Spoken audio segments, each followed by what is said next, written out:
turabasuhuje tubifurije ibihe byiza nshuti bakunzi b'Ibigwi TV n'amakuru akomeye arebana n'umutekano butabera politike na diplomasi kuri wa 15 z'ukwa gatatu 2026 tugiye kugaruka kuki tugiye kureba uburyo u Rwanda rukomeje guseka cyangwa se kwamagana Repubulika Iharanira Demokarasi ya Kongo ikomeje kurwishima hejuru nyuma yuko Leta Zunze Ubumwe za Amerika zifatiye ibihano ingabo z'u Rwanda.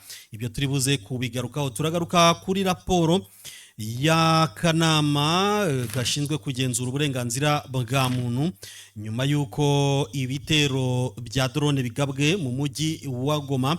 Akanama rwose kashize iriburiro cyangwa se raporo y'ibanze igaragaza uruhare rw'ingabo za Repubulika Iharanira Demokarasi ya Kongo mu burasirazuba bwa Repubulika Iharanira Demokarasi ya Kongo ku byaha by'ubwicanyi. Turagaruka ku bitero bya hariya mu Minembwe bikomeje kubica bigacika, aho M23 ihanganye nanone na FARDC, mu gihe M23 yamaze gutangaza ko tayari ibi bitero biri kwifashishwamo za drone. Ku rundi ruhande, abo ku ruhande rwa Repubulika Iharanira Demokarasi ya Kongo barabihindukiza bakavuga bati n'u Rwanda ruri kugabayo ibitero rukoresheje za drone za kajugujugu.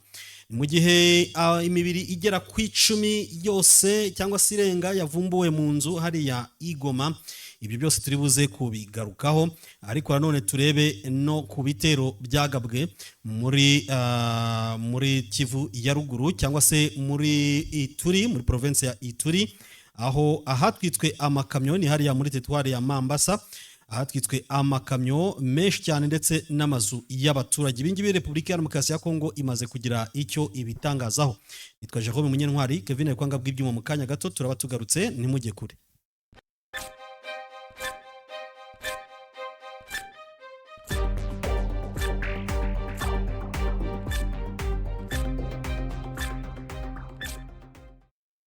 Turabakunda cyane nk'ibisanzwe inshuti bakunzi, mubane natwe rero mumaze gukanda subscribe ndetse na notification kuba ari ubwa mbere mugeze muri iyi ngoro y'Ibigwi TV, ariko niba musanzwemo mudukande likes, ibyo nibyo.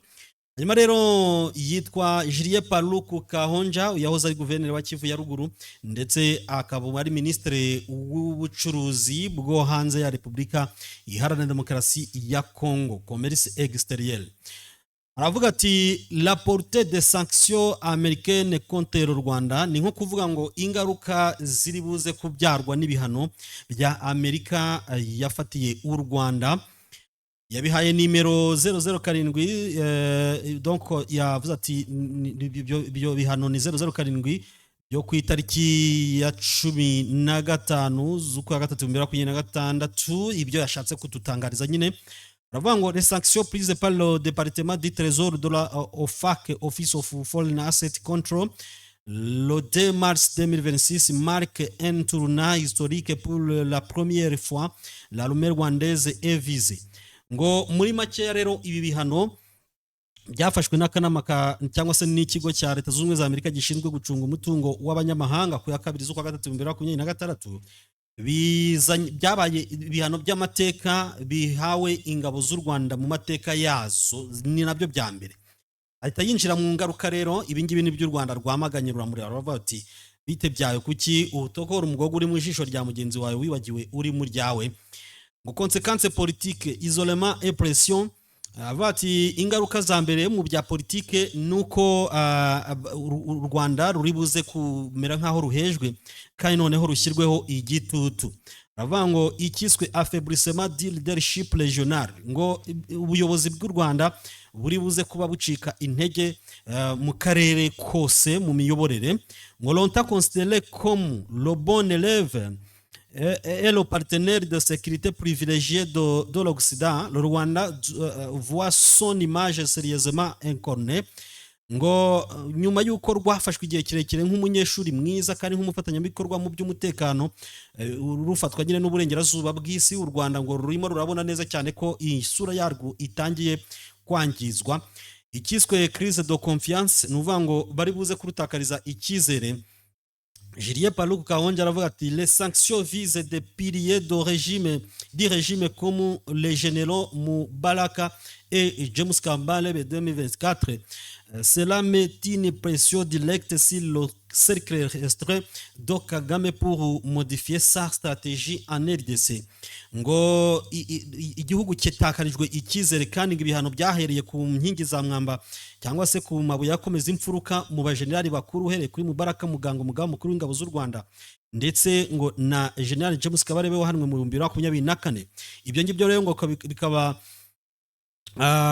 bishyira igitutu ku mitegurire y'urugamba cyangwa se uko Perezida Kagame yateguraga strategie ze mu by'urugamba mu burasirazuba bwa Repubulika Iharanira Demokarasi ya Kongo. Ibyo murabizi ko Kongo nyine iyo ishimangira nta gushidikanya ko ingabo z'u Rwanda ziri mu burasirazuba bw'igihugu cyabo. Icya gatatu yagarutse yavuze ati la légitimité de la RDC, la légitimité de la RDC, ngo Repubulika ya Demokarasi ya Kongo iri buze kugarura donc kwitwa igihugu kigendera ku mategeko kandi cyemewe neza cyane. Ngo à l'inverse, cela renforce la position diplomatique de Kinshasa qui voit ces accusations d'agression officiellement validées par les EUC. Ngo uko leta z'ubumwe za Amerika zahaye agaciro ibirego bya Repubulika ya Demokarasi ya Kongo ko u Rwanda rwagabye ibitero kuri Kinshasa cyangwa se kuri Kongo yose, ngo ibyo birego byabashije kumvikanwa byabashije kumvikana muri leta z'ubumwe za Amerika. Ibyo bigaba bituma leta ya Repubulika Iharanira Demokarasi ya Kongo iba igihugu cyemewe ku ruhando mpuzamahanga ku rwego rukomeye. Hanyuma rero agaruka ku cyiswe conséquences diplomatiques et alliés déclassés. Ngo ingaruka noneho ku bijyanye n'ububanyi n'amahanga muri diplomasi, urabona ko ngo abari bari kumwe n'u Rwanda bari buze kusa nkaho barwikuyeho. Ngo fait de l'exécution rwandaise, ngo ubundi ngo igihugu cy'u Rwanda ngo cyari igihugu kidasanzwe kuri Kongo isanga igihugu cyari igihugu kidasanzwe kirenga yobora kibereye aho ngaho. Ariko ngo ces mesures montrent que le soutien du Rwanda aux missions de messieurs de la paix Centrafrique et Mozambique ne suffit plus à le protéger des critiques sur son rôle en RDC. Ngo ibintu bigaragarira buri wese ko donc ko izi ngamba zafatiwe u Rwanda ngo ntabwo ubu butumwa ingabo z'u Rwanda ziba zirimo bwo kugarura amahoro muri mission ya Loni muri Centrafrique ndetse no muri Mozambique ngo ntabwo zihagije cyane, ngo ni uburyo rwose budahagije bwo guproteja nyine u Rwanda mu nyuma y'akaduruvayo cyangwa se y'ibyo rwakoreye mu burasirazuba bwa Repubulika Iharanira Demokarasi ya Kongo. Ngo nona itandika gatanu ni l'Union européenne et d'autres partenaires pourraient suivre l'exemple américain ou durcir les conditions de l'aide financière et militaire comme la facilité européenne pour la paix. Ngo ubumwe bw'ibihugu by'Uburayi n'abandi bafatanyabikorwa b'u Rwanda bashobora gukurikiza urugero rwa Amerika ubundi bagahita bafatira ibihano u Rwanda, birumvikana. Ngo noneho ibyo bikajyanishwa nuko bashobora no kugabanya cyangwa se gukaza ingamba zo kurekura amafaranga yabo agamije gusutena cyangwa se gufasha ingabo z'u Rwanda n'igihugu muri rusange, nk'inkunga igomba gutangwa n'ibihugu by'Uburayi hagamijwe gusigasira amahoro. Ibyo ngibyo nibyo barimo gutangaza hano. Conséquences financières, ku bijyanye rero n'ingaruka bizagira ku bukungu bw'igihugu. Conséquences financières, logère du système, blocage des avoirs, ngo gufatira ibyari bisanzwe bitunzwe n'u Rwanda cyangwa se n'ingabo z'u Rwanda. Ngo tous les biens et intérêts de la LDF et des officiers cités se trouvent aux USA sont gelés. Ngo imitungo itimukanwa, ubwo birumvikana y'ingabo z'u Rwanda cyangwa se abasirikare bafatiwe ibihano bakuru mu ngabo z'u Rwanda, imitungo yabo iri muri leta z'ubumwe za Amerika ngiyo ngiyo irafatiriwe cyangwa se iracungishwa ijisho na leta z'ubumwe za Amerika. Impact sur les entreprises liées à l'armée, ngo c'est le point le plus critique. Ngo l'armée rwandaise possède de nombreux intérêts économiques via des conglomérats. Selon la règle de l'OFAC, toute entreprise détenue à plus de 50% par une entité sanctionnée tombe aussi sous le coup des sanctions. Ngo biragira ingaruka ku mitungo y'ingabo z'u Rwanda ndetse naho zashoraga imari, ngo kandi ngo ni ikintu gikomeye cyane, ngo kuko ngo ingabo z'u Rwanda ngo zifite umubare munini w'ibikorwa by'ubukungu cyangwa se by'ubucuruzi, aho ni OFAC cyangwa se Office of Foreign Affairs, iyi si harya ivuga ikira, reka turebe ucyo ivuga OFAC neza, kuko hari igihe umuntu aba atayiheruka kuyireba kugira ngo bize koroha. OFAC ya Leta Zunze Ubumwe za Amerika, Office of Foreign Affairs Control, Office of Foreign Asset Control, ni ikigo cya Leta Zunze Ubumwe za Amerika gishinzwe kugenzura imitungo y'abanyamahanga. Urabyumva? None bakavuga ngo iyi OFAC ngo nayo yabirebye iravuga iti naho ingabo z'u Rwanda zifite umugabane wa 50%, aho ngaho naho ahandi hasigaye ari abandi bashoramari ngo hagomba kuba affected cyangwa se hagomba kugerwaho n'ingaruka. Effet dollar cyangwa se ingaruka ku madolari, ngo comme le système financier mondial est centré sur le dollar, les banques internationales vont couper tout lié avec les entités liées à la monnaie rwandaise pour éviter des amendes américaines colossales. Ngo mu gihe umutungo w'isi cyangwa se ubukungu bw'isi bubarwa mu madolari, ngo banke mpuzamahanga nazo ziri buze kwirinda cyangwa se ziri buze guca umurunga wa umugozi wazihuzaga n'ingabo z'u Rwanda kugira ngo zirinde amande zishobora gucibwa na Leta Zunze Ubumwe za Amerika kubwo kurenga kuri aya mategeko cyangwa se aya mabwiriza afatiye ku bihano. Consequences sécuritaires ku bijyanye n'umutekano, ngo armée est entrave, ngo igisirikare ngo mbese ngo kirakumiriwe, kirabangamiwe, kiraborotswe, ibintu nk'ibyo ngibyo. Approvisionnement et logistique plutôt, je m'excuse, ngo ku bijyanye no guhabwa cyangwa se kugerwaho n'ibikoresho bya gisirikare, donc ibikoresho, imbunda, amasasu, ibintu nk'ibyo ngibyo, imodoka za gisirikare n'ibindi n'indege. Interdiction de toute transaction concernant l'armement, l'équipement ou la maintenance. Cela pourrait compliquer la modernisation et l'entretien de matériel militaire rwandais. Ngo byanze bikunze ngo kuba barabujijwe kugira aho bakorera ubucuruzi cyangwa se bagura bagurisha ikintu icyo aricyo cyose, ngo ibyo ngibyo birakumira ingabo z'u Rwanda mu guhanahana amafaranga, bityo kugerwaho n'ibikoresho cyangwa se kubihindura cyangwa se kubisana, ibyo ngibyo biri buze kuba bigoranye cyane mu bijyanye n'ibikoresho ingabo z'u Rwanda zagakeneye bitazashobora kuzigeraho igihe. Aravuga ngo hazaba icyitwa affaiblissement du M23, ngo M23 tiri buze guhita icika intege zikomeye cyane, ngo F8 certain, ngo kandi ngiratangira kugira gute gusa nkaho icikamo ibici uburyo nk'ubwo ngubwo. Washington cherche à couper les lignes de commandement et de ravitaillement du M23, ce qui pourrait forcer les rebelles par proculation à une débandade. Ngo Leta Zunze Ubumwe za Amerika zishaka kubona imirongo yahuzaga M23 n'abaterankunga icika ku buryo batazongera kugerwaho n'ibikoresho byaba mu bitekerezo cyangwa se mu bya gisirikare, ibikoresho n'abantu.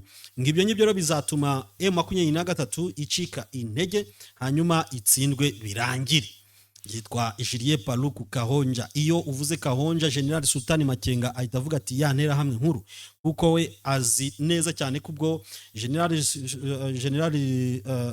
Sultani Makenga azi neza ko igihe Julien Paluku Kahonja yayoboraga Kivu ya ruguru yakingiye ikibaba bikomeye cyane umutwe wa FDLR urwanya ubutegetsi bw'u Rwanda. General Mubaraka ati yanditse ati principaux officiers rwandais et entité de l'armée rwandaise, ngabagezweho n'ingaruka z'ibihano mbere na mbere kwikubitira. Ngo General Mubaraka Muganga, chef d'état major général de la RDF, General retraité James Kabarebe, figure historique de l'appareil sécuritaire rwandaise, sécuritaire rwandais, il est accusé de coordonner le soutien stratégique et logistique aux M23 Uvanga ibihano byageze kuri General Mubaraka Muganga, uyu akaba umugaba mukuru w'ingabo z'u Rwanda. General uri mu kiruhuko James Kabarebe, uyu akaba ngafatwa mu mateka y'umutekano w'u Rwanda nk'umuntu wahoze asutena cyangwa se ashyigikiye mu buryo buri strategique ari wo wigira umushinga M23 ndetse no kuyimenyera ibikoresho. Ahita ashyiramo General de Brigade Stanislas Gashugi, uyu akaba yarasimbuye Generali Rukika Rusisi. Ubu ngubu niwe chef wa operation, niwe muyobozi w'ingabo zidasanzwe z'u Rwanda, ngo ari nazo zikunda kwifashishwa mu burasirazuba bwa Repubulika Iharanira Demokarasi ya Kongo. Ngo Rwanda Defense Force igisirikare cyose cyangwa se l'armée entière est placée sous sanction. Cela signifie que toute coopération militaire directe avec la ADF devient difficile, y compris avec l'ONU. Ngo igisirikare cyose ngo cyarahanwe. Ibyo bikaba bishatse kuvuga ko imikoranire cyangwa se coopération, imikoranire hagati y'igisirikare cy'u Rwanda n'ibindi bisirikare byose bishyizweho ambargo, ngo ndetse no gukorana na UN cyangwa se umuryango w'abibumbye. Ibyo ngibyo ngo byose ngo biraza kubamo imbogamizi. Yibagiwe gushyiramo na General Rukika Rusisi kuko nawe yongeye kugarukwaho. Aha rero niho bahera bavuga bati buriya na za mission za Loni, mission ingabo z'u Rwanda zari zirimo muri Loni zibuze kugirwaho ingaruka n'ibi bihano by'umuryango, n'ibi bihano bya Leta Zunze Ubumwe za Amerika. Ibyo nabyo birashoboka kuko niba ingabo ziri muri Cabo Delgado zitangiye kugerwaho n'ingaruka biturutse mu Burayi nabwo bugiye gukupira nkunga, nkuko u Rwanda rwatangiye kubinuganuga. Olivier Nduhungire avuga ati ntabwo tuzakomeza kuba mu bihugu by'amahanga cyangwa se ntabwo tuzakomeza gusa nkaho turi gushimisha abatadushima. Ati byanze bikunze ubwo inkunga yacu nako imirimo yacu nidashimwa ntabwo tuzakomeza kubihambiraho tuzitahira. Dore uko yavuze ngo it's not that ngo Rwanda could withdraw, ngo ntabwo ari ibyo, ngo u Rwanda rugomba rushobora kuzakuraho ingabo zarwo, ngo ni muri Mozambique. ngo it's that nuko bigomba kuba bimeze, ngo Rwanda will withdraw, ngo u Rwanda ruzavana ingabo muri leta ya Mozambique, ngo withdraw its troops from Mozambique if sustainable funding is not secured for its counter-terrorism operations in Cabo Delgado. Ngo igihe inkunga yose idashoboye kuboneka yo guhangana na biriya byihebe, kuko buri urugamba rwo guhangana n'ibyihebe rurari urugamba rumeze nk'aho ruri continental cyangwa se international. Ntabwo urwanya ibyihebe ku nyungu zayo ku giti cyawe, urwanya ibyihebe ku rwego ku mpamvu donc ku rwego rw'isi. Ubu bikorera isi ntabwo ubyikorera, n'ubu bikorera icyo gihugu byoperagamo, ubu bikorera urwego rw'isi. Murabyumva? Hanyuma bakakubwira bati kurwanya ibyihebe nk'uko na Amerika nayo ibyigambiri hariya muri Irani iravuga iti natwe twaje hano mu rwego rwo gukuraho Ayatollah Ali Khamenei n'ibyegera bye cyangwa se n'ingabo ze, kugira ngo mu by'ukuri turokora isi yose tuyishyire mu mahoro. Ibyo ngibyo Leta Zunze Ubumwe za Amerika nizo zibitangaza. Niyo mpamvu n'u Rwanda nabwo rutakomeza kurwanya ibyihebe muri Cabo Delgado rubona rudashimwa. Olivier Nduhungire Jean Patrick aravuga ati we didn't pay hundreds of millions of dollars and our RDF soldiers didn't pay the ultimate sacrifice to stabilize this region, allow IDPs to return home, children to go back to school, businesses to reopen, and mega investment in LNG to resume, just to see our valiant soldiers being constantly questioned, vilified, criticized, blamed, or sanctioned by the very countries that greatly benefit from our intervention in Mozambique. Ibi nshatse kuvuga ati ntabwo turimo kwishyura amadolari y'amamiliyoni yacu y'amadolari n'ingabo zacu zigatanga ibitambo byazo bya nyuma do sacrifice supreme zihapfira ngo dushyire ku murongo cyangwa dustabilize aka karere, ngo tube twarafashe impunzi internally depressed people zahungiye imbere mu gihugu muri Mozambique ngo zigaruke, abana basubire ku ishuri, ndetse business zogere zifungure, imishinga minini ya LNG ifungure, itangire yongere isubire, noneho kugira ngo twebwe ingabo zacu z'imitamenwa bazinyege nyuma, bazibazeho, bazitesha agaciro, bazambure, bazigaye, bazisuzugure, zihanwe n'igihugu mu by'ukuri ari nacyo cyungukira muri uyu mushinga muri Mozambique cyangwa se bungukira muri intervention twatanze muri Mozambique. Yitwa Olivier Nduhungirehe aravuga ati indeed we are ready to leave Mozambique if our work and achievements are not appreciated. Rwose twiteguye kuva muri Mozambique igihe akazi kacu kadashimwe, kadahawe amanota, kadahawe amajwi, icyo gihe tuzivirayo.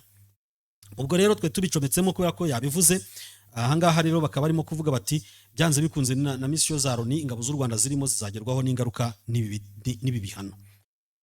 Julien Kaonja Paruku aravuga ati entité économique associée le volet financier. Tujye mu by'ubukungu noneho turebe ngo byeke la liste complète des entreprises dépendent de l'application de la règle de 50% de l'OFAC. Les entités liées à la holding Horizon Group, la économique de l'armée, font l'objet d'une surveillance accrue et de restriction de transactions en dollars.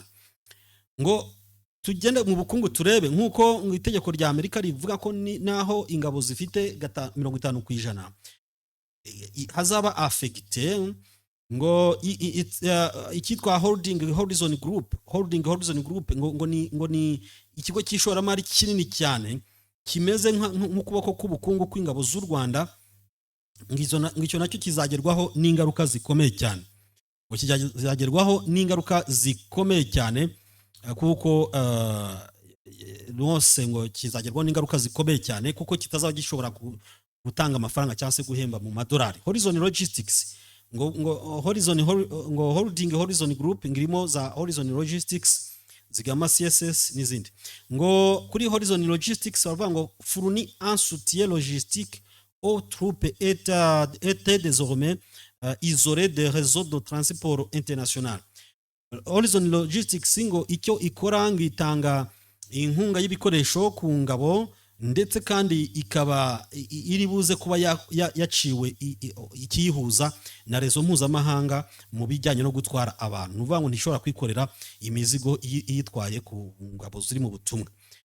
Ngo byakorwa na Horizon Logistics. Zigama CSS, la banque coopérative des militaires, bien que ce soit une institution de microfinance et d'épargne, sérieux avec les officiers sanctionnés, la lande extrêmement vulnérable aux coupures du système bancaire international SWIFT.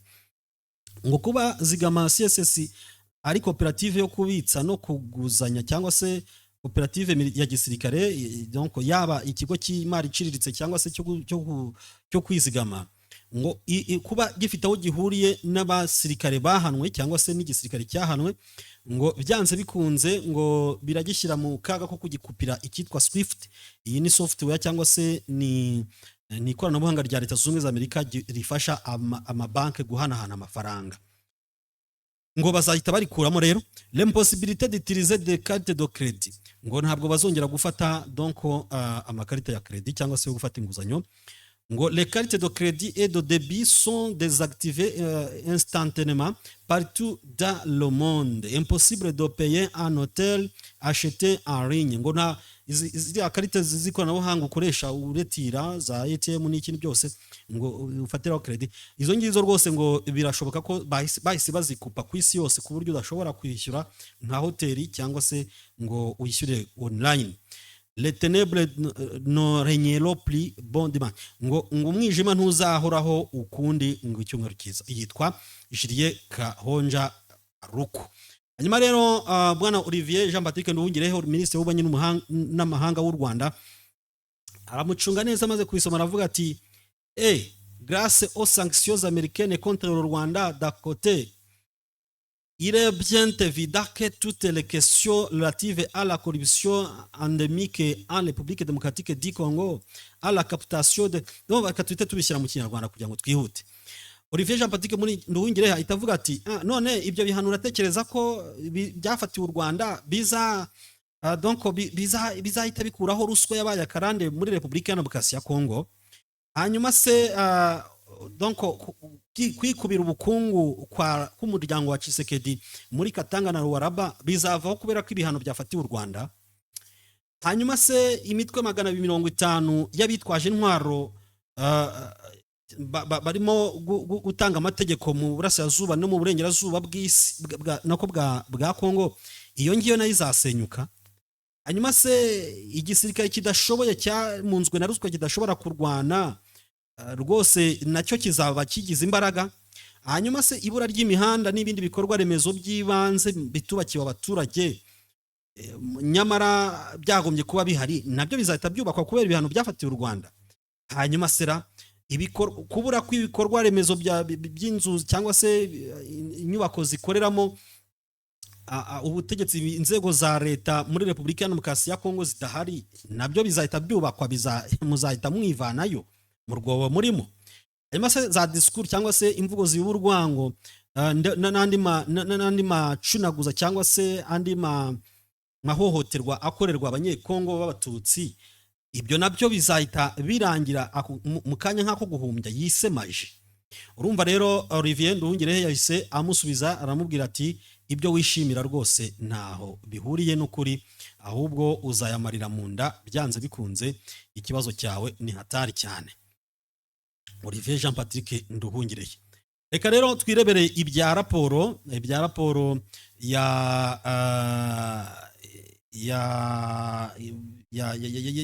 y'itsinda cyangwa se ya groupe ishinzwe kugenzura uburenganzira bwa muntu. Reka turebe uburenganzira bwa muntu ni groupe rapport d'enquête humanitaire indépendante sur les violations du cessez-le-feu dans l'est de la République démocratique du Congo, yateguwe na consortium ni inama mpuzamahanga de droits humains pour le Congo CIDHC.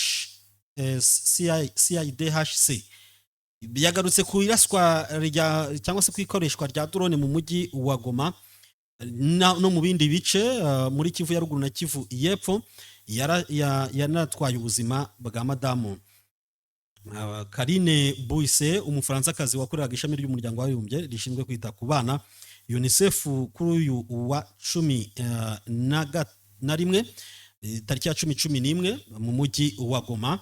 Ibyo rero yabigarutseho cyane. Hanyuma Lawrence Kanyuka ahita agaragaza ko ibyo Repubulika ya Demokarasi ya Kongo ikomeje kugenda ikora byose byamaze kuyigaragarira nko kwihisha umutwe, nyamara ikinyuma kikigaragara, bityo ko bidakwiriye ko ikomeza kwihisha nk'imeze nk'iyihisha mu murima w'ubunyobwa, k'ibyo ngibyo bigomba guhagarara.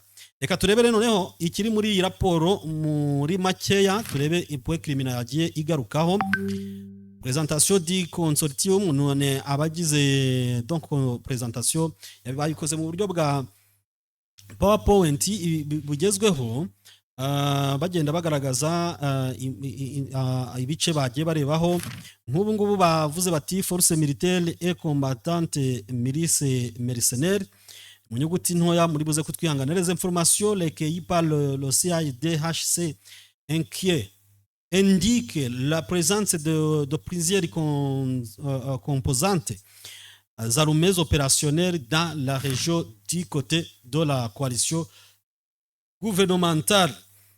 L'ont noté les FARDC, armées de la République démocratique du Congo, izo zose ziri kumwe n'abacancuro bose. Izo ngizo rero zikaba ziri kurwana nyine hamwe n'abacancuro, ingabo z'abarundi za FDLR. Izo zose iyi raporo irazigarukaho nk'iziteje akaduruvayo muri Repubulika Iharanira Demokarasi ya Kongo.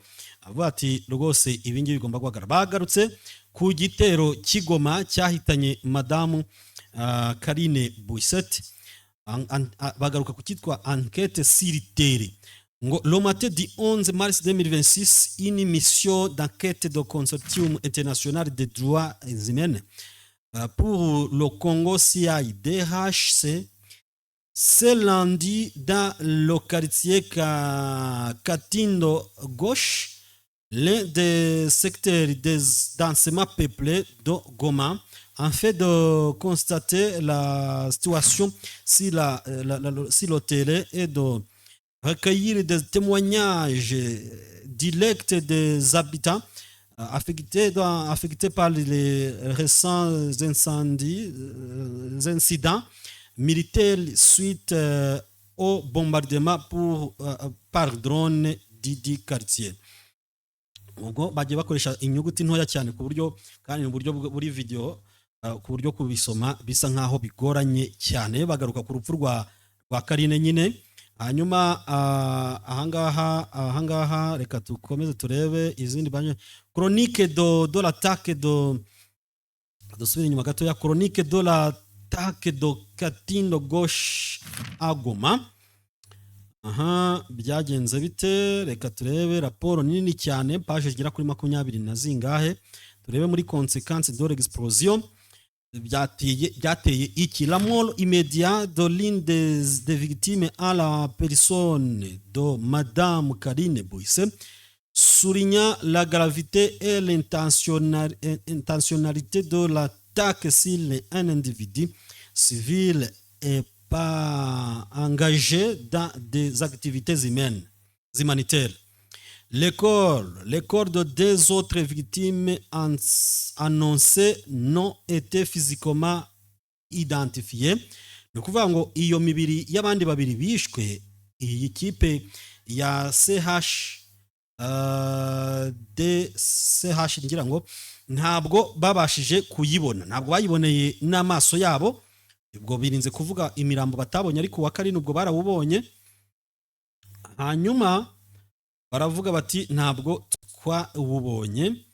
Ngo hanyuma dégâts matériels importants sur plusieurs habitations environnantes, ko igisasu cyaraturitse kigira ingaruka ku bice bikikije kariya gace kahariya quartier Himbi touché par les forces de l'explosion.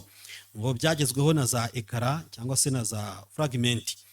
Des vitres et des tuiles brisées, des fissures visiblement sur les murs et des débris dispersés dans la cour. Abonye ibirahuri, babona amategura yose yamanyaguritse, donc za n'ibitobore mu nkuta bigaragarira buri wese, ndetse nayo donc n'ibimene by'amategura biri hasi, birijonje hasi cyane. Carine Bouisse était une fonctionnelle expérimentée de domaine humanitaire. Urumva rero baragaruka ku mikorere y'akazi ka Carine Bouisse. Contexte politique et violation du cessez-le-feu. Ku bijyanye no kwica cessez-le-feu byo bimeze bite? Contexte politique et violation du cessez-le-feu. L'attaque ayant coûté la vie de Carine Bouisse intervient dans un contexte politique et diplomatique particulièrement sensible. Ngo n'ubundi byabayeho mu gihe impande zombi cyangwa se ikirere cyari kitameze neza, marqué par plusieurs initiatives visant à installer une cessez-le-feu durable dans l'est de la République démocratique du Congo. Parmi les initiatives aho ngaho rero byahonyoye uburenganzira n'ubundi bwa muntu bitewe n'uko batahagaritse imirwano kandi byari byaremeranyijweho. Nyuma rero ngo ibyagirijwe ni byinshi. L'accord de Washington ryo kwa 15 z'ukwa 8/2024, accord de Washington 15 z'ukwa 8/2023 signé entre le gouvernement de la République démocratique du Congo et les États-Unis d'Amérique pour mettre fin aux hostilités et installer un dialogue entre les parties présentes au conflit. Ubwo ni amasezerano hagati ya Repubulika ya Demokarasi ya Kongo na Leta Zunze Ubumwe za Amerika bayemerera ko bagiye gukora ibiganiro n'abatavuga rumwe n'ubutegetsi bose ba Repubulika ya Demokarasi ya Kongo. Ngo les accords de Doha 24 avril 2025, 19 juillet 2025 et 14 octobre 2025 et le 15 novembre 2025 qui ont appelé à la cessation immédiate des combats et à la protection des civils dans les zones affectées par les opérations militaires. Ahangaha amasezerano y'Idoha yagombaga guhagarika imirwano kugira ngo nibura abasivile barindwe, ayo yose yarahonyowe. L'appel au cessez-le-feu lancé par le président angolais Joao Lourenço 12 novembre 2025 encourageant les parties à respecter les engagements internationaux et à privilégier les solutions diplomatiques. i Rwanda nabo bari bemeranyije ko bagiye guhagarika imirwano. Ibi byose iyi raporo irabigarukaho, hanyuma ibyo bikagirira inyungu abaturage, ari nako abahunze bagaruka mu byabo, ibintu nk'ibyo ngibyo, hanyuma ubundi hakaba ubutabazi bw'ibanze bwihuse muri rusange kugira ngo abantu bagobokwe. Ari nabyo rero UNICEF cyangwa se Karine wise yakoraga mu surveillance indépendante sur les cessez-le-feu. Ibyo ngibyo ni wajya no kwiga ubigenzura kuko ntibyubahirijwe. Données documentées par le CIDHC. Babonye iki rero? Babonye ko le Consortium International des Droits Humains pour le Congo CIDHC a documenté sur la période à la 19 juillet 2025. Nuko ngo bakoze ankete cyangwa se bakoze ubugenzuzi buri hagati ya 17 z'ukwa 7 2025 kugeza ku ya 11 z'ukwa 3 2026. Babona ko rwose habayeho kuvogera cyangwa se kwangiza cessez-le-feu, gucukubira na cessez-le-feu kutayubahiriza muri Kivu ya ruguru ndetse no muri Kivu y'epfo. Katurebe ko nabo batsinze uruhande rwayishe perpétré par le régime de Kinshasa. Byakozwe na regime y'ubutegetsi bwa Kinshasa ndetse na Bujumbura ndetse n'abafatanyabikorwa bazo bizo mpande zombi. Donc bibasira bagaba ibitero ku basivile, bari nako bica amategeko mpuzamahanga, amahame mpuzamahanga y'uburenganzira bwa muntu, ndetse rwose ari nako batuma ubuzima bw'abaturage bujya mu kaga. Ahangaha rero M23 bivuga iti raporo yaje igaragaza ko ari mwebwe mwishe cessez-le-feu. Ni nayo mpamvu Lawrence Kanyuka yatwegereje iyi raporo. Bira global documenté d'après les sources indépendantes, ngo hashoboye kugaragara ko abasivile bishwe ari 1534, naho abakomeretse bakaba 988. Paje ni ndende, iyi raporo ni nini cyane. Bagiye bagaruka ku bice bya mu Minembwe, donc ibice byose bya ahitwa za Ndegu, za Buzuke, za mu Minembwe, Kahororo, za Ruki, za Nzibira, Kanyora, aho hose hagiye hagabwa ibitero mu buryo cyangwa se ubundi. Bagaruka za Warikare, Masisi, bajya muri Camp de Place Mikenke, ho Plateau, Minembwe, Katindo, bagenda babihuza n'amatariki byabereyeho. Nyuma ukabona ko nyine ku ruhande rwa Repubulika ya Demokarasi ya Kongo bakoze amadega. 24 kanze ndebe hano, 24 tirs de drone tombés sur les populations de Masisi. Ukurasa kugera kuri 24 kose gukoreshejwe za drone kwaguye ku baturage b'Imasisi. Abaturage b'Imasisi babigendeyemo cyane, bashyiraho amatariki menshi cyane. Bavugamo za Nyabyondo, za Migalo, za Katare, henshi cyane. Baramanuka bagera n'ahitwa Bulola, za Kinyumba, aho hose barahatokimanse, bagaragaza ko mu by'ukuri Repubulika ya Demokarasi ya Kongo yishe nkana amategeko n'amabwiriza cyangwa se amasezerano yagiye agarukwaho n'impande zombi akayemeranyaho. Ni raporo ndende, uyishaka yasura account ya Lawrence Kanyuka agasoma akumva ibyo yashoboye gushyira ahagaragara muri rusange. Ubwo rero wumva bakomeje kuri Minembwe, kandi aha mu Minembwe imirwano iteye ubwoba yakomeje kwigaragaza cyangwa se habaye imirwano ikomeye cyane hari ya Karingi muri Haut Plateau, aho M23 yahise itangaza ko hakoreshejwe za drone. Les affrontements opposent les combattants twirwaneho alliés à l'Alliance Fleuve Congo au mois du 23 mars aux forces armées de la République démocratique du Congo appuyées par l'armée du Burundi ainsi que par les milices Wazalendo.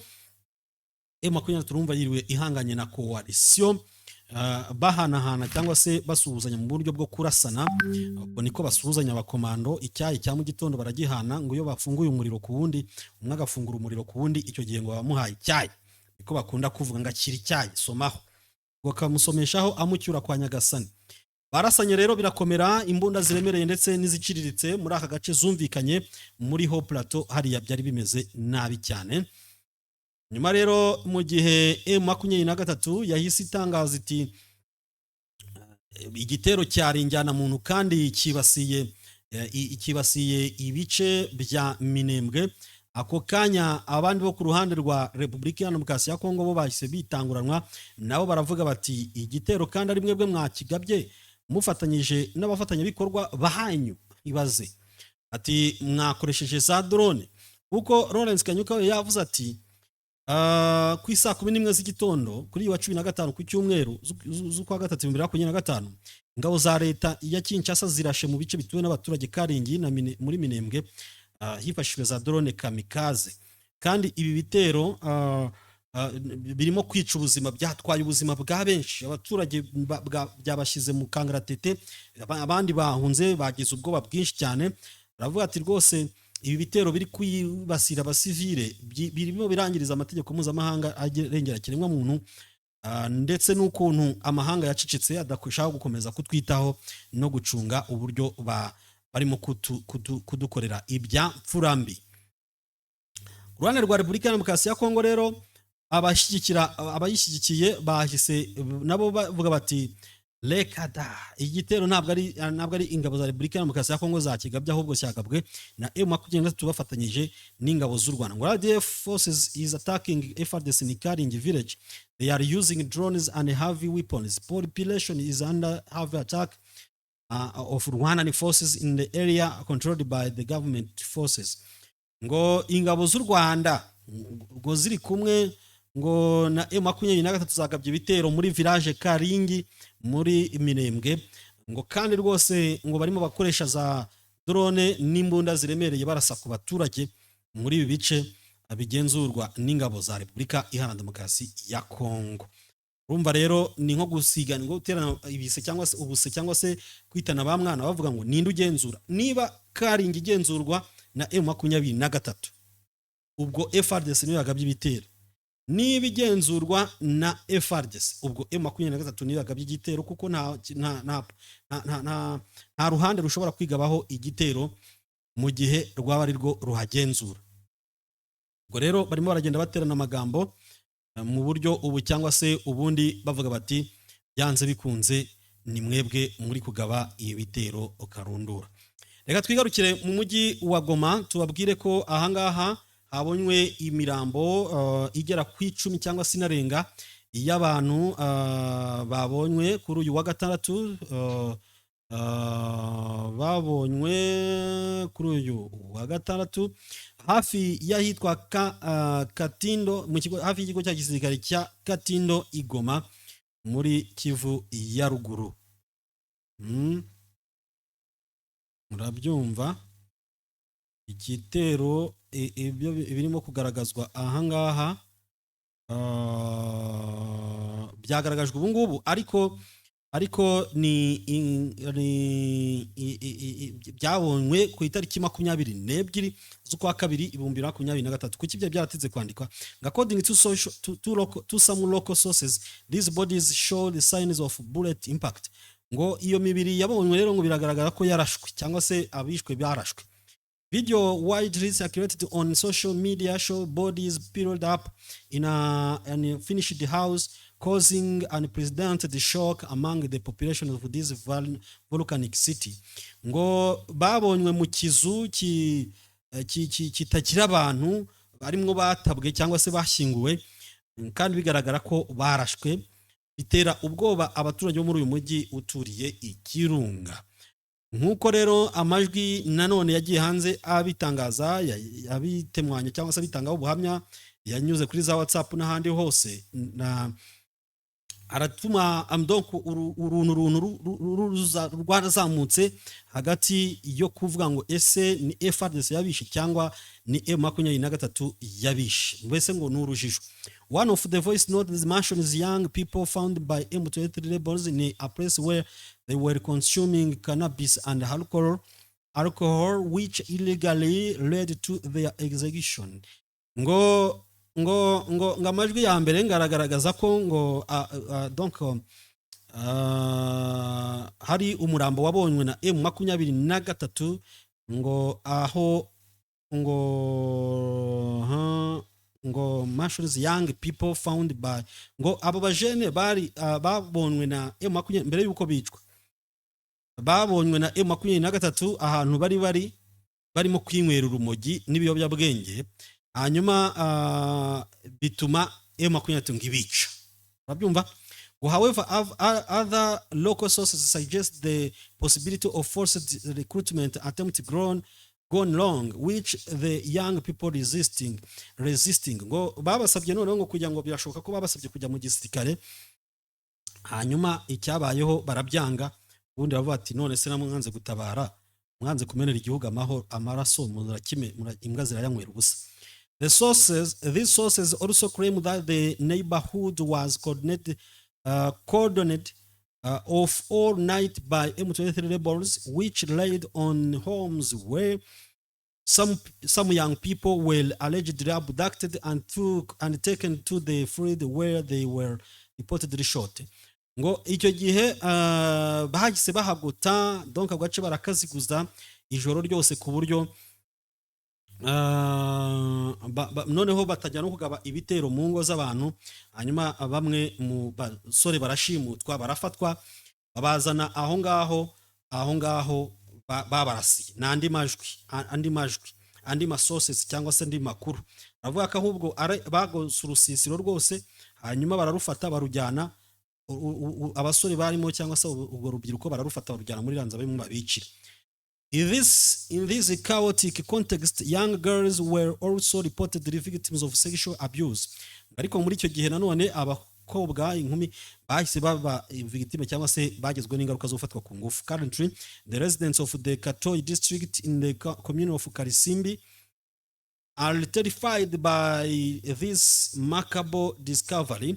Ngo hano urubyiruko cyangwa se abaturage bahariya muri Katoyi, mu gace ka Katoyi na muri commune Karisimbi, ngo biragaragara ko batewe ubwoba bikomeye cyane n'ibyo byabonetse aho ngaho cyangwa se niyo mibiri yabonwe aho ngaho. On Sunday morning, it was reported that bodies had been recovered by the rebels and loaded onto their vehicles according to concordant sources. Ngo rero mu gitondo cyo kuri iki cyumweru, imibiri y'abari abasore cyangwa se urubyiruko rwishwe yongeye gutabururwa na M23, hanyuma ubundi ishyirwa mu modoka nk'uko amakuru aho bajyanye ntabwo tuhazi, iko inkuru ya Okapi irimo kubitangaza muri rusange nk'uko irimo kubitakaza.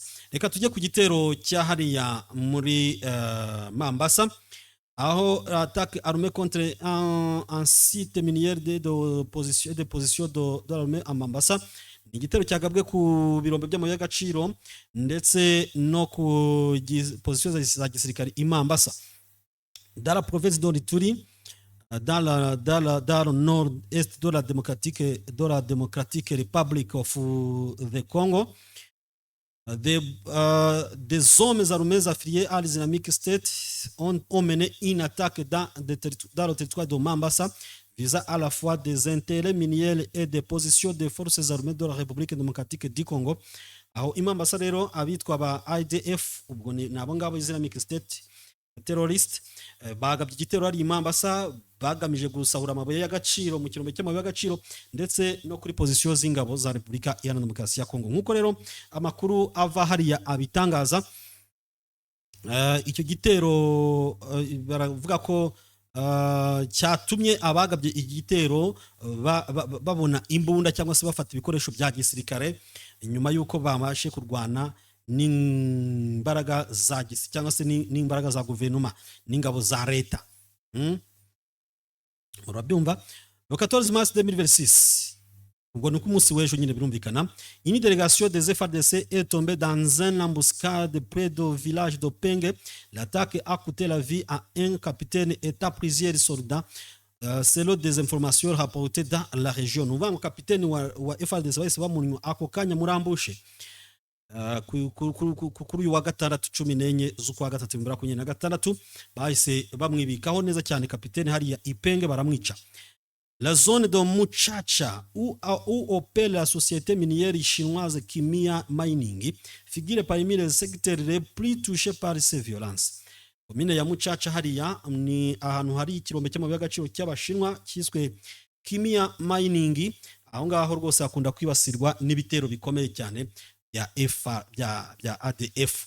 L'attaque a été revendiquée par l'Islamic State qui a également diffusé des images de l'assaut à travers des canaux de propagande. Islamic State rero ubwo nyine baba bafashijwe na ADF bahise bigamba iki gitero, baravuga ati ni twebwe bifashije noneho mu cyarabu gikomeye cyane. Nayo mvuze ngo gikomeye cyane nkaho icyoroshye cyo nkisi. Nuko urabona ko batwitse amazu, urabona ko batwitse amakamyo za howo, urabona ko batwitse ahangaha bavuga ko ari kira. Donc bahatwitse pe, n'abantu bakora igitero ukakibonamo ubugome buhagije ku buryo rwose kiba atari igitero cyo gukina, nacyo kiba ari igitero ubona ko kibabaje cyane ku rwego rukomeye. Aha rero ndabona itangazo rya Repubulika Iharanira Demokarasi ya Kongo, niba aricyo yagarutseho reka nabyo tubirebe. Ndabona kanze mbyegereze hano.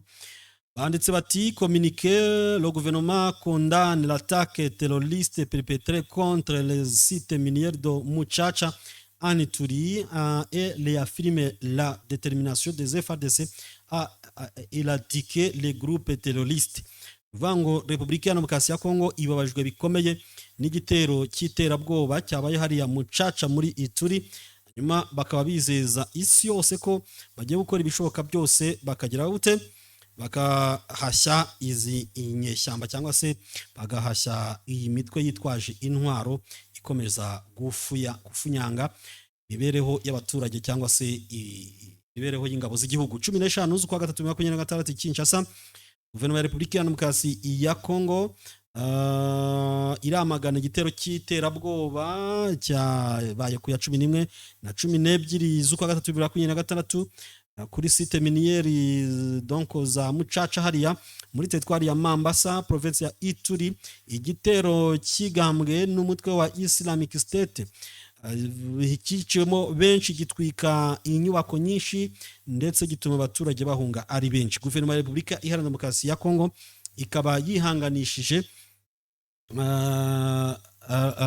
abagezweho, imiryango yagezweho n'ingaruka z'iki gitero, abishwe bose ibifuriza kuruhukira mu mahoro, kandi iravuga iti rwose turi kumwe n'abaturage bahariya, mwihangane aha Imambasa, tugomba gukora ibishoboka byose kugira ngo aya makuba atazongera kugaruka. Kinshasa ikaba ishimangira ko muri ubwo buryo ingabo z'umuryango donc bari kumwe, donc igihugu cyose kiri kumwe nabo na community ya hariya yose yagezweho n'ingaruka n'iki gitero.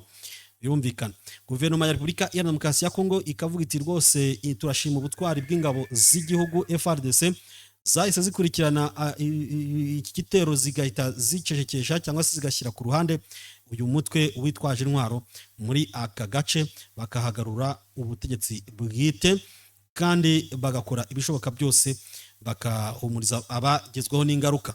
Ngo irashimangira ko rero ibi bitero byagabwe muri iyi minsi nyine hariya Mucaca muri Ituri, by'umwihariko muri teritwari ya Mambasa, aho FARDC donc FARDC yakoze ibishoboka byose igasenya bastion cyangwa se indiri y'ibyihebe bya ADF, igafata ndetse n'umubare munini w'ibiturika ndetse ikabikurikirana no muri Ituri, aho nanone yayishemo byinshi, donc irabyica bikomeye cyane. Yica n'aba CRP bari ku ruhande rwa Thomas Rubanga n'indi mitwe iri aho ngaho yitwaje intwaro, barayiyogoza, bayitesha agaciro, bayitesha umutwe. Le gouvernement de la République démocratique du Congo a affirmé sa détermination à poursuivre ça les haches ses efforts contre les groupes terroristes et les forces négatives qui menacent la sécurité des populations jusqu'à l'établissement complet de l'autorité de l'État dans cette partie du territoire national. Repubulika ya Demokarasi ya Kongo ikavuga iti rero turi tayari, turi determine, turakomeza gukurikirana, tubakubite, tubatesha umutwe, tubahungete ku rwego rushimishije, abaturage bishimire ko ubutegetsi bwagarutse neza cyane muri aha gace k'ubutaka bwa Repubulika Iharanira Demokarasi ya Kongo n'ahandi aho ariho hose. Iyo ni FARDC yigamba yivuga ibigwi, ivuga iti iyi gitero ntabwo kizongera. Irabivuga ityo, ariko umugabo witwa Freddy Ekofu nawe yaje kuraswa n'abantu batazwi ku mugoroba wo kuri uyu wa 14 ahitwa Yoroside n'abantu bitwaje intwaro, ubwo yaravuye ku iduka rye, mu iduka rye rinini Gramarisha, aho yacuruzaga ibijyanye n'imitako, biju turabyita gute, ibikomo turabyita gute, imitako y'ubwiza, donc yacuruzaga ibyangwe, cyangwa se bajya bavuga ngo uri ku cyangwe, bambaye amashenete n'amagurunete n'iki byose. Ibyo ngibyo rero nibyo yacuruzaga, n'amabiju n'ibikomo. Ibyo ngibyo nibyo birimo gutangazwa. Inkuru mbi rwose ivuye i Kinshasa, uyu mugabo akaba yazize utwe, kandi n'ubundi baravuga ngo bazira ake. Reka dusoreze rero muri leta ya Venezuela, aho idarapo ry'igihugu nanone cya Leta Zunze Ubumwe za Amerika ryongeye kuzamurwa. Amerika irakubwira iti ngewe ndi mudaheranwa, sinshobora na rimwe kubona igihugu cyanjye gisuzugurwa, ibendera ryanjye uricisha bugufi uko wiboneye, ngo utekereze ko nzaguha amahoro na rimwe. Icyo gihe mba nkwiriye kukubaza ngo gute unsuzugura kandi ndi igihangange mpuzamahanga, isi yose ibizi. Niyo mpamvu yahise isimbuka igufatira bwana Nicolas Maduro, iramubwira iti n'undi munsi ntuzacishe Amerika bugufi. Yahise asimburwa rero n'umugore wari umwungirije, hanyuma uwo nguwo akahita akorana bya hafi na Leta Zunze Ubumwe za Amerika. Kubw'iyo mpamvu idarapo ry'igihugu ryongeye kuzamurwa mu bushorishori, yongeye kurizwa rwose igiti, ubundi Amerika yongera guhabwa icyubahiro muri leta ya Venezuela, ahangaha muri Amerika y'Epfo. Abakomando rwose bararyubaha, baravuga bati bari kumwe na perezida w'igihugu, bararyubaha, baritera isariyuti, bati Amerika ku bufatanye bwiza na Venezuela. Ubuhanga bw'ibyuma baracyarimo gushaka video mu buryo bwihuse kugira ngo babereke uburyo rwose Amerika yongeye kwihesha icyubahiro muri Venezuela. Department of Senate hano baratubwira ngo katurebe hano mu gihe bari kurizamura, baratubwira ngo reka turebe ibyo barimo kuvuga. Bona batinda ngo la bandera de los jano mu rurimi ntumva, la bandera de los Estados Unidos, ngo ni ibendera rya Leta Zunze Ubumwe za Amerika.